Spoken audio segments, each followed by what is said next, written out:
Bonsoir à tous, bienvenue sur cette petite vidéo. Donc je suis Audrey Canso et ceci est le troisième opus, le troisième épisode d'une série sur le Nouveau Monde, commencé il y a peu. Je l'ai intitulé Prolégomène parce qu'en fait, voilà, on me demande beaucoup de rentrer dans le vif du sujet, mais on n'entre pas dans le Nouveau Monde comme ça, en fait. C'est un champ nouveau qui nécessite quand même de prendre quelques précautions et d'être dans un certain état d'esprit pour en profiter vraiment et pour découvrir des choses dans les meilleures conditions possibles. Qu'est-ce que c'est les prolégomènes? Alors bon, ce seront des prolégomènes, je vous rassure, plus simples à entendre que celles du livre de Kant, hein, évidemment. Mais les prolégomènes, c'est quoi? C'est l'ensemble des notions préliminaires à une science, voilà. Et dans le cas présent, c'est aussi l'ensemble des valeurs et des principes à cultiver dans l'exploration de ce champ fabuleux, merveilleux. Quand on se lance là-dedans, il faut retrouver l'enthousiasme du petit enfant qui a trouvé un jouet extraordinaire. Voilà. Donc la joie, l'enthousiasme, sont des outils essentiels en fait, puisque déjà ça nous permet d'être davantage, quand on est en joie, on est beaucoup plus connecté à ses intuitions. Donc on va aller beaucoup plus facilement vers les informations les plus justes en fait, et le tri va se faire de façon beaucoup plus naturelle. Donc voilà, la joie, c'est extrêmement important. Et puis, c'est un honneur quand même pour notre génération, je veux dire, de faire ce chantier. C'est parce que on le verra tout à l'heure, mais le Nouveau Monde, c'est vraiment maintenant, en fait, hein. Donc ça palpite depuis très, très longtemps, mais c'est maintenant que les lignes de force se retrouvent et c'est maintenant que le croisement se fait et que ça va jaillir, si vous voulez, un petit peu comme un feu d'artifice. Voilà, donc c'est extraordinaire de vivre ça. La plupart des gens ne s'en rendent pas compte pour le moment, ça viendra plus tard. Mais c'est vraiment, je veux dire, c'est quelque chose de fabuleux, de pouvoir contribuer à ce tournant de civilisation, hein, parce que voilà, beaucoup de personnes pensent que c'est ça et cette thèse, moi, j'y adhère complètement, hein. Je pense aussi vraiment que c'est un changement de civilisation. Alors nous, évidemment, on se tape la transition, donc c'est pas facile, c'est moins qu'on puisse dire, mais c'est formidablement excitant et il faut garder vraiment cet enthousiasme, c'est extrêmement important. C'est pour ça que voilà, je tenais vraiment à citer cette phrase de Victor Hugo: «Rien n'est plus puissant qu'une idée dont le temps est venu».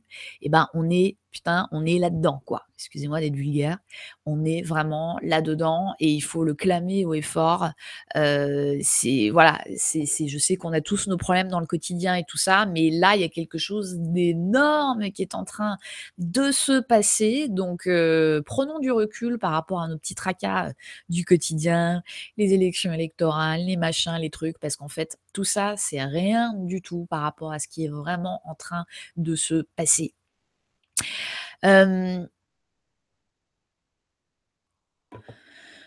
alors pourquoi il faut garder aussi son âme d'enfant? Parce que Nouveau Monde, c'est un jeu.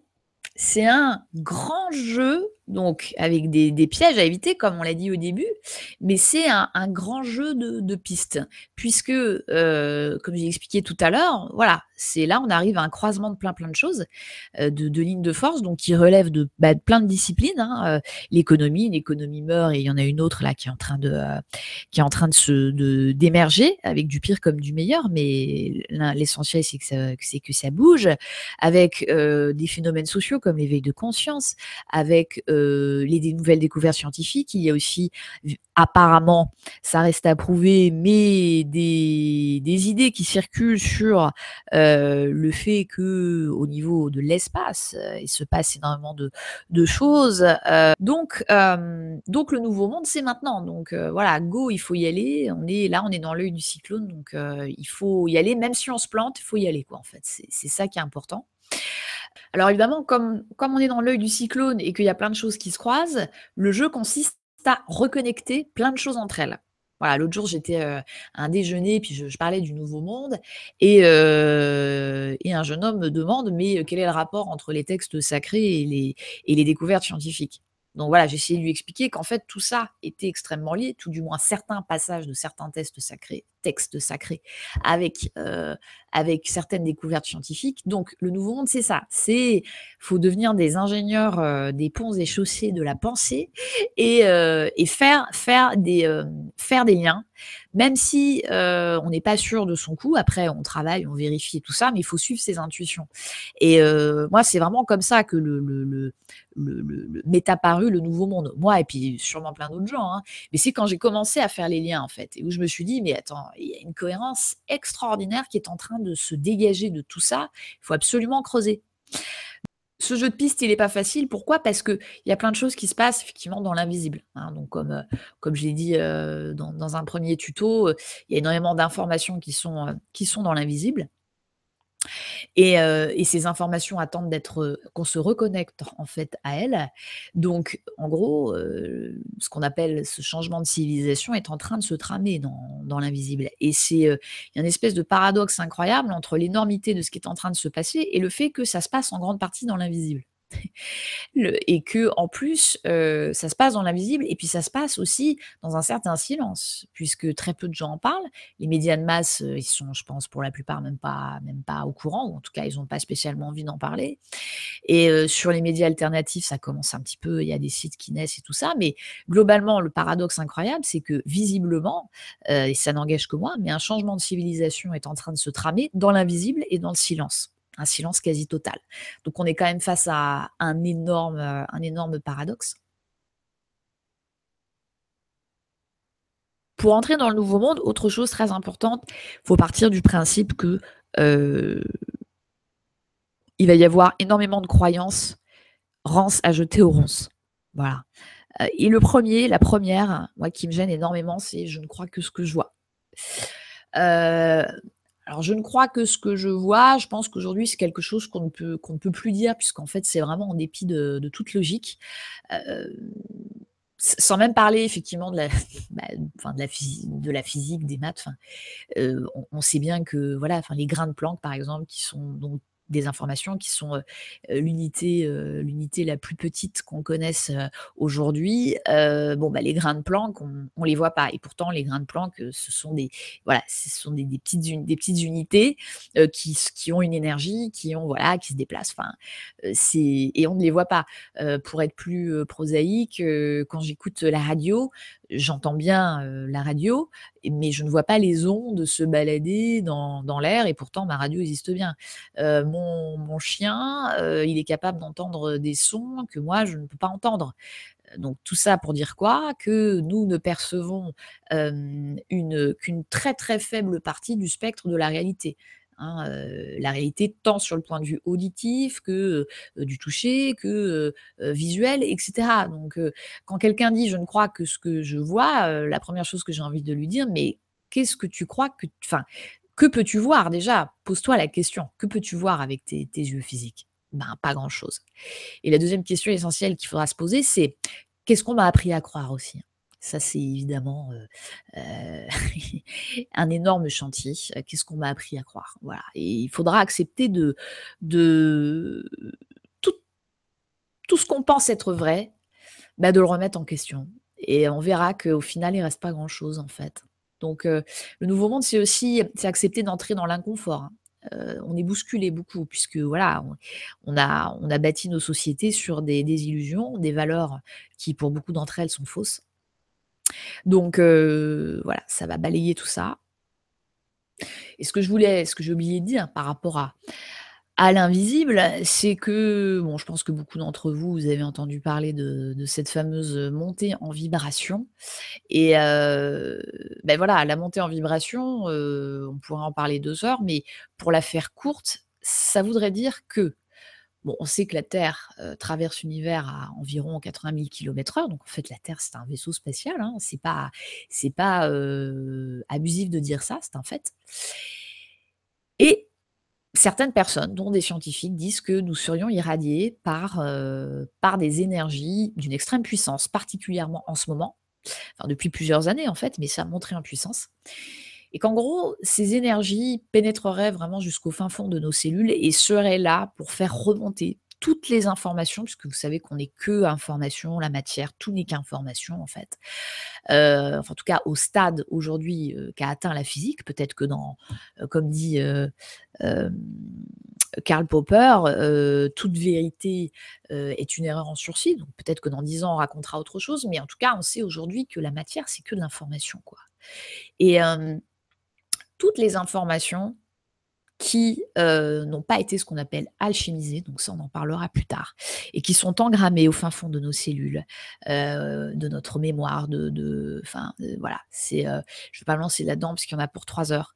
Mais tout ce qui n'a pas été alchimisé, en gros, c'est en train de remonter. Voilà. C'est en train de remonter et cela provoquerait un gigantesque bordel chez tout le monde, mais aussi évidemment au niveau social puisque, bah, ce qui se passe au niveau microscopique se reflète évidemment dans le macroscopique. Ça expliquerait pas mal de burn-out, mais aussi des éveils de conscience puisque donc il y a des ouvertures qui se font. Il y a des ouvertures qui se font, il y a plein de choses qui remontent et ça bouge énormément. Et l'idée, ce serait que, en fait, cette alchimie nous permettrait d'arriver à un champ de fréquence donc supérieur, et de monter en vibration. Et la Terre elle-même monterait en vibration. J'ai du mal à parler au conditionnel parce que je soupçonne que tout ça soit vrai, mais on va utiliser le conditionnel puisque voilà, moi j'attends que des scientifiques, internationaux, se mettent autour d'une table et tranchent sur cette question de la montée en vibration parce que c'est juste un truc énorme, cette idée que dans l'invisible, on soit irradié par des énergies de l'univers qui nous permettent de nous brancher sur un autre champ de fréquence et donc de faire émerger une nouvelle civilisation, c'est juste énorme. Je dirais à côté de ça, les élections électorales, le G20, tout ça, on n'en a plus rien à faire et ce truc qui est donc extraordinaire, qui est juste, un fabuleux sujet de film de science-fiction, si c'est du pipeau, vaudrait mieux qu'on le sache, voilà, comme ça on arrête de rêver. Et si c'est vrai, il faut qu'on le sache aussi parce qu'il faut en informer, les gens, hein. C'est une information d'utilité publique, je crois. Je crois que ça intéresserait beaucoup de monde. Encore une fois, si ce phénomène est vrai et est vérifié, ça intéresserait beaucoup de monde de connaître les enjeux et les conséquences de cette montée en vibration. Donc voilà, ça encore une fois, c'est ce qui se passe dans l'invisible. Voilà, donc celui qui ne croit que ce qu'il voit, il passe complètement à côté du nouveau monde, ça c'est sûr. Et hem et je vais m'arrêter là, il y a d'autres prolégomènes, on verra ça, une autre fois. Je remercie ceux qui m'ont écouté, jusqu'au bout. N'hésitez pas à sharer cette vidéo si vous l'avez trouvée utile parce que vraiment l'essentiel dans le nouveau monde, c'est de lancer le débat là, c'est de commencer à diffuser des informations, même si vous êtes pas d'accord avec tout ce que je dis, c'est pas grave, en fait, il faut de toute façon, je prétends pas détenir la vérité. Vraiment, ce qui est important, voilà, c'est de faire circuler l'info, c'est de voilà et de provoquer le débat.